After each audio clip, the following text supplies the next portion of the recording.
Assalamualaikum warahmatullahi wabarakatuh. Jumpa lagi bersama saya Suku Purnomo. Nah, pada kali ini saya akan membahas mengenai parameter analisa yang digunakan untuk menganalisa baik atau buruknya minyak goreng kita. Nah, pada analisa minyak goreng ini, baik itu minyak goreng curah atau minyak goreng kemasan, dia sama-sama berasal dari fraksinasi, dan tentu parameter analisa yang digunakan memiliki parameter analisa yang sama juga tentunya. Nah, oke teman-teman, jadi seperti ini spesifikasi yang harus dimiliki industri minyak goreng yang nanti bisa dikonsumsi atau bisa dipasarkan di masyarakat. Jadi spesifikasi inilah sebagai parameter analisa dan untuk mengetahui baik atau buruk minyak olein atau minyak goreng yang dihasilkan di sektor industri. Untuk parameter analisa yang digunakan, yang pertama itu analisa FFA. Oke. Analisa FFA merupakan free fatty acid atau asam lemak bebas. Jadi di sini kita akan melihat bagaimana proses penentuan dari FFA ini dengan menggunakan proses titrasi ya. Proses titrasi ini dengan metode asam basa, dan selain dengan menggunakan metode titrasi, kita dapat juga menggunakan yang namanya alat berupa NIR ya. Jadi nanti ketika kita masukkan sampel mungkin sekitar 0,7 mili, kemudian kita manaskan selama 3 menit, dan kemudian kita baca di alat NIR, langsung nanti keluar hasilnya berupa hasil FFA. Namun pada dasarnya untuk proses penggunaan FFA ini kita dapat menentukan dengan cara proses titrasi seperti yang telah saya terangkan di video sebelumnya mengenai parameter analisa FFA. Jadi nanti kalau misalnya teman-teman ingin melihat, bisa dilihat balik mengenai titrasi FFA. Nah, kira-kira apa pengaruhnya apabila minyak goreng tersebut memiliki FFA yang tinggi? Nah, apabila FFA tinggi pada minyak goreng, maka kualitas dari minyak goreng tersebut memiliki mutu yang buruk. Namun apabila FFA pada minyak goreng memiliki FFA yang rendah, maka dia akan memiliki mutu yang sangat baik.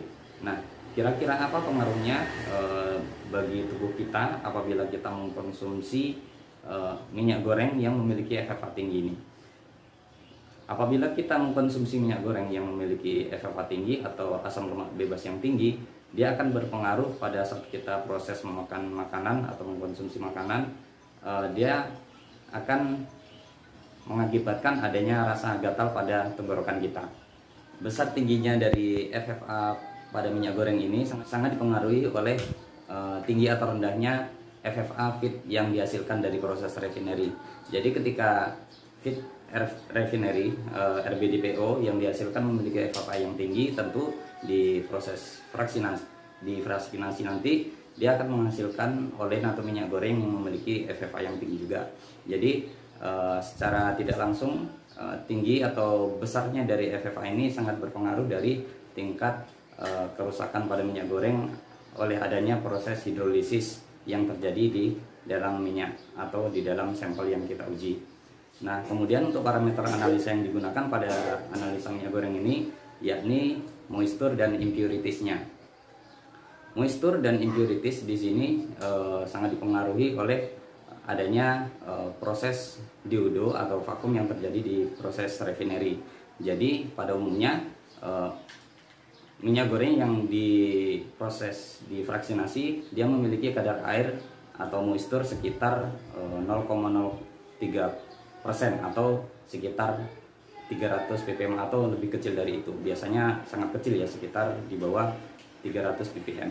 Jadi moisture ini sangat berpengaruh nanti apabila kita saat menggoreng minyak. Apabila dia memiliki moisture yang tinggi atau kadar air yang tinggi, tentu akan berpengaruh saat terjadinya proses pemanasan dan adanya percikan minyak yang terjadi pada proses pemanasan. Yang ketiga, parameter analisa yang digunakan pada analisa minyak goreng yakni cloud point atau titik kabut. Jadi titik kabut di sini sangat penting di proses fraksinasi atau di industri minyak goreng ini. Ketika minyak goreng tersebut memiliki cloud point atau titik kabut yang rendah, maka dia memiliki mutu yang sangat baik. Namun apabila dia memiliki cloud point yang sangat tinggi, tentu dia akan memiliki kualitas minyak goreng yang sangat buruk. Jadi penggunaan titik kabut ini dapat kita lihat secara langsung apabila teman-teman atau rekan-rekan membeli minyak goreng. Nanti ketika dia semakin lama, dia akan terjadi endapan putih di dalam sampel atau di dalam minyak goreng tersebut. Jadi pada umumnya untuk di industri minyak goreng ini maksimal dari kelut poin atau titik kabut yang terdapat di dalam minyak goreng tersebut sekitar 10 derajat Celcius, ya 10 derajat Celcius. Ketika minyak goreng tersebut memiliki di bawah temperatur 10 derajat Celcius, bisa dipastikan minyak tersebut memiliki mutu yang sangat baik tentunya. Kemudian parameter analisa yang digunakan untuk pengujian baik atau buruknya minyak goreng yakni dari segi melting point atau titik leleh yang terdapat di dalam minyak sampel tersebut.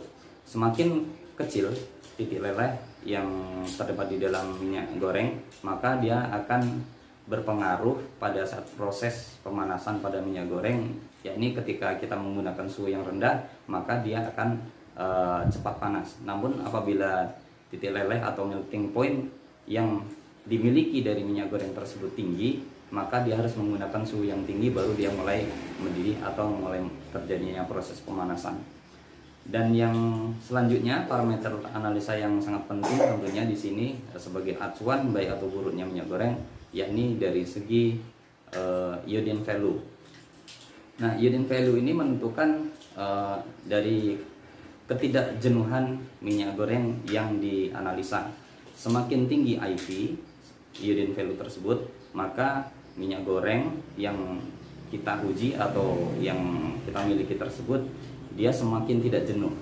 Jadi ketika minyak goreng tersebut semakin tidak jenuh, memiliki ketidakjenuhan yang tinggi, maka minyak goreng tersebut semakin bagus. Kenapa demikian? Karena apabila dia memiliki IV atau ketidakjenuhan yang sangat tinggi, maka dia lebih cenderung tetap bening, ya tetap bening tanpa terjadinya endapan. Namun apabila dia memiliki IV yang rendah, maka bisa dipastikan minyak tersebut akan lebih cepat atau lebih mudah membeku.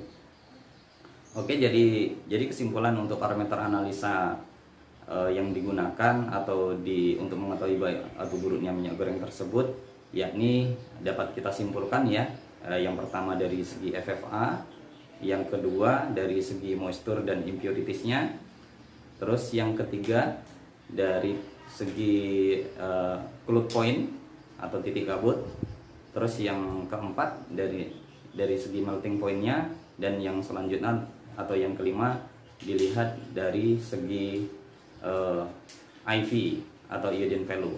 Terus yang lebih penting lagi dapat dilihat secara langsung oleh mata untuk pengujian dari minyak goreng tersebut, yakni yang keenam, adanya kita akan menganalisa color atau warna.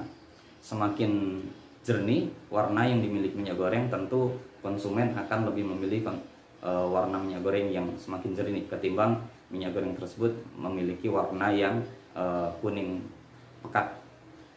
Jadi keterkaitan antara satu yang lainnya di sini sangat berpengaruh. Seperti cloud point sama IV, itu sangat berpengaruh atau terjadi korelasi yang setara antara kedua jenis ini. Kenapa? Semakin rendah cloud point, maka dia akan memiliki IV yang tinggi.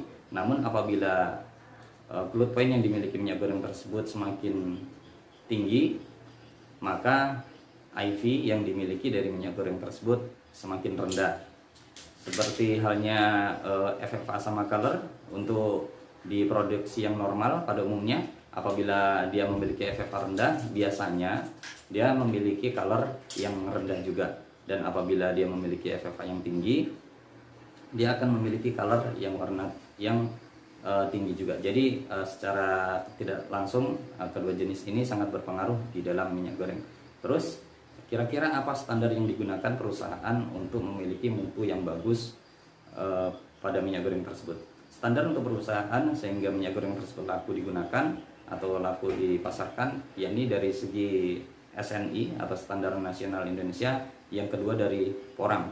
Nah, pada umumnya di sektor-sektor industri yang digunakan, dia menggunakan standar PORAM ini. Kenapa demikian? Karena standar PORAM ini digunakan untuk keluar negeri, misalnya untuk keluar negeri. Jadi ketika minyak goreng tersebut bisa dipasarkan ke luar negeri, tentu dia akan sangat baik juga untuk kondisi di dalam negeri.